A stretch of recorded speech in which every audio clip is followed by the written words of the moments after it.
The Guardians of the Galaxy are a band of outcast weirdos who, in finding one another, create their own sweet little family. Finding their purpose is a group of heroes who do their best to protect the galaxy, sometimes for a price, sometimes out of the kindness of their hearts. But while they became famous thanks to their appearance in the MCU and the Abnett and Lanning comic book reboot, there was actually lots you probably didn't know about the team and its various members. This is Top 10 Nerd, and I'm your host, Amanda McKnight. Join me as we count down the top 10 weirdest Guardians of the Galaxy members and get to know some of these wonderful weirdos a little bit better. Number 10. Yondu. The Ravager Yondu that we know from the MCU, where he's played by Michael Rooker, is quite different from the one we know in the comics. Here, Yondu Udonta, the original Yondu anyways, was a native Centurion of Centauri 4. He didn't have any powers, but did have his Yaka arrows and his bow. Yeah, in the comics he actually uses a bow to shoot them. Yaka arrows, like in the MCU, are unique in that they can change direction after fired, but only by those native to Centauri 4, who know how to basically use high-pitched whistles to direct and manipulate them once those arrows are fired. Similar to what we see in the MCU with Yondu, but, you know, a little bit different. Yondu on Earth 691 was one of the original members of the Guardians of the Galaxy, joining the team to fight back against the galactic oppression of the Badoon. Once that had been settled, Yondu basically traveled the galaxy with the Guardians, going on all sorts of adventures before retiring and settling down on Centauri 4. In the end, he would be called upon to travel back in time to prevent the ancestor he was named after for making a grave mistake. He became quite close to his ancestor, who of course is also named Yondu. Present Yondu also recklessly fought to protect his ancestor, dying in the process, but also oddly enough inspiring ancestor Yondu to become the historical hero that he was destined to be, and that inspired the naming of present Yondu. It's timey-wimey stuff. Number 9. Starfox. Starfox is cosmic, so I guess it kinda makes a little bit of sense when it comes to him joining the Guardians team, but he's also often more associated with the Avengers, or, you know, with Thanos. Starfox, or Eros, is the brother of Thanos, who is also technically an Eternal. Yeah, weirdly he's attached to a lot of different groups, actually. Both Eros and Thanos are technically part of the group of Eternals that are from Titan. You see, in the cosmos, Earth wasn't the only place where the Celestials manipulated native beings to create their own sub-race of beings known as the Eternals, which, by the way, is how it all goes down in the comics, although in the movies, Eternals are more like kinda like robots, I guess, that were made by Celestials out in space and were simply brought to Earth to monitor, aid, and eventually harvest that planet. Starfox joins the Dark Guardians team, actually founding it to stop Thanos from being resurrected after he's died. Initially, this meant they actually had to hunt down Guardian of the Galaxy member Gamora, who they believed would be used in the resurrection ritual to bring Thanos back. However,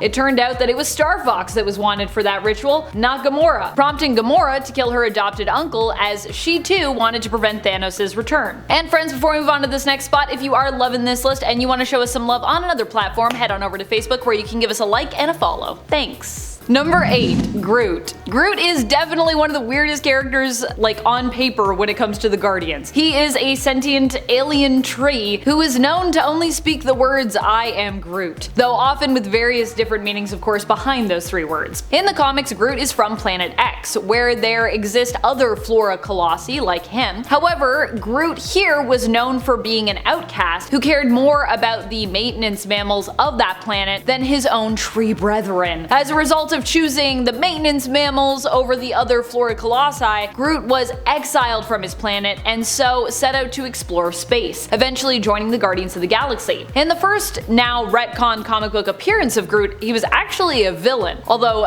Tales to Astonish issue number 13 is no longer considered his first appearance. It's been established that the Groot that actually appears there was, I guess, also named Groot, but like another Flora Colossi, so yeah. But initially that's what he was. He was a monster from Planet X. Oh no.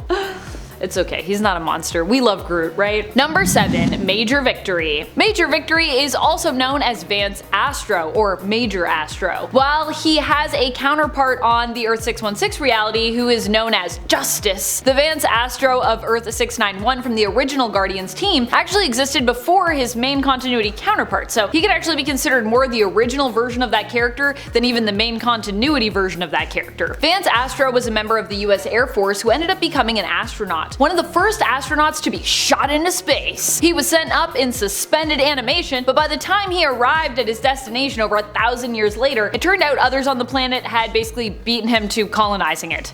Ah, shucks, don't you hate when that happens? Still, Major Vance Astro set out to record the planet's flora and fauna, as was also part of his mission, one of the parts that he could still obviously complete. He'd run into Yondu, fighting him initially, but later befriending him, and then the two would come together to form part of the original roster of the Guardians of the Galaxy. Major Victory has psionic powers that are actually mutant in origin. He also has a striking look with his suit, which also apparently protects him from rapidly aging. Yeah, if he ever takes his suit off, he's just like, ah, aging. Number 6, Baby Groot. I mean, I love Baby Groot, but he's also one of the oddest members of the Guardians team. Obviously, this version of Groot was designed with merchandise for the franchise in mind, as Baby Groot is by far like the cutest member of the team and one of the cutest things that has ever existed, I think, on planet Earth. But even Baby Groot is still Groot, and it should also be noted that while adorable, he also just straight up murders a lot of people by growing right through them. Kinda makes him even more awesome, and definitely more weird that he's so little but also so deadly. Baby Groot only existed in the MCU for a short time, appearing in Volume 2 of Guardians of the Galaxy before growing into teenage Groot. Comic book versions of the pint-sized Groot also appeared in the 2017 series I Am Groot and in the Reality of Earth 415, aka the Future Fight universe. Possibly there are even more comic book versions of Baby Groot, but these are the only ones that I know of, so if you know about more versions of him, just put them in the comments and we can all read all the versions of Baby Groot.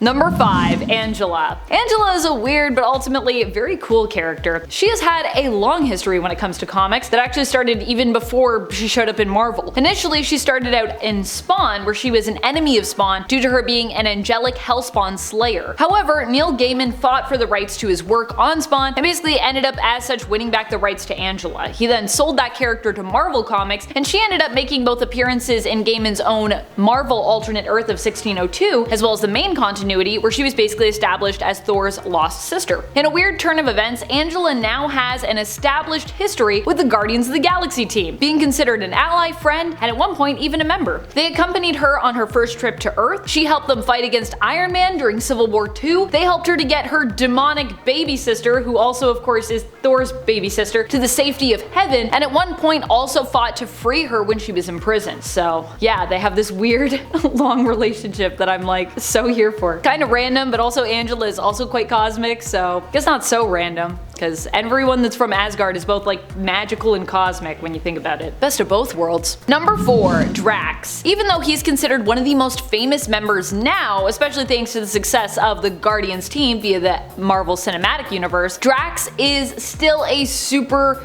weird character. Even more so in the comics. Let me explain. His backstory is that he was actually a human living on Earth who was a musician. He was traveling back from a performance one night with his family in tow who had come to watch him perform when they ended up being attacked by Thanos. Kinda like a wrong place, wrong time deal here. Thanos in his ship just kinda happened to show up near the lone road that they were driving down in the desert. Not wanting anyone to see him, he attacked and seemingly killed the family, except he didn't really kill them because some of them survived. The father, Arthur Douglas, who we now know as Drax, and daughter, Heather Douglas, were both saved by Thanos' father, Mentor, who felt bad for basically what his son had done and was like kind of keeping tabs on him at the time. He attempted to make amends by giving them new life, with Heather traveling to Titan, where she was raised and would become the hero Moondragon, and Arthur's spirit being saved and put into a new body which had superpowers, becoming known as Drax the Destroyer. So he no longer really looks like Arthur Douglas at all, but technically he has Arthur's spirit. Number 3, Ant-Man. Ant-Man is just a kind of random pick for the Guardians of the Galaxy team, but we love Ant-Man, so I'm fine with him being a member in the end.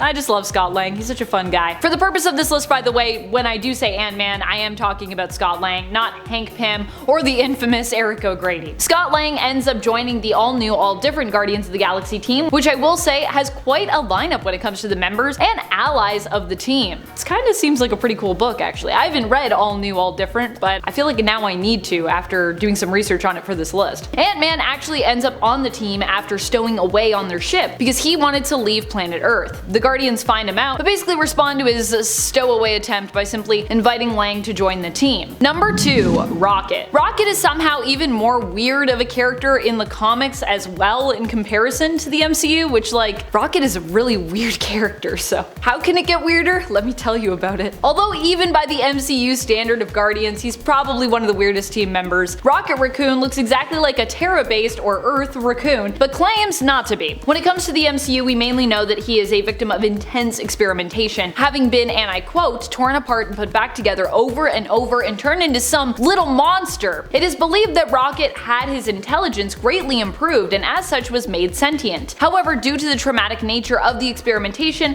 Rocket also seemingly developed a chaotic personality. In the comics, Rocket is actually a hero from another planet, where he and other animals were experimented on and given sentience by robots. The robots had been charged with looking after basically mentally unwell humanoid aliens that lived there indefinitely and wanted to escape this indefinite task, giving the animals on the planet intelligence so that they could basically replace the robots, who then could basically just peace and go build their own world and home on the far side of the same planet. Rocket was one of these animals. Toys were also essential to keeping the patients on the planet calm and in good spirits. And the patients on this planet, by the way, are referred to as loonies, which pretty problematic, but anyways, we'll just keep going on and pretend that didn't happen. But civil unrest between the animals would eventually lead to an all-out toy war between animal-run toy production tycoons and companies. Number 1. Agent Venom. Not necessarily a weird character, just someone who feels pretty weird on this team, especially considering how his involvement with the team kinda all went down. Agent Venom is Flash Thompson, a specific identity for Flash. Agent Venom was the name Spider-Man bully turned ally Flash Thompson took when he merged with the Venom symbiote. I guess Venom is pretty cosmic, so sure, but Flash certainly is not cosmic. He's very like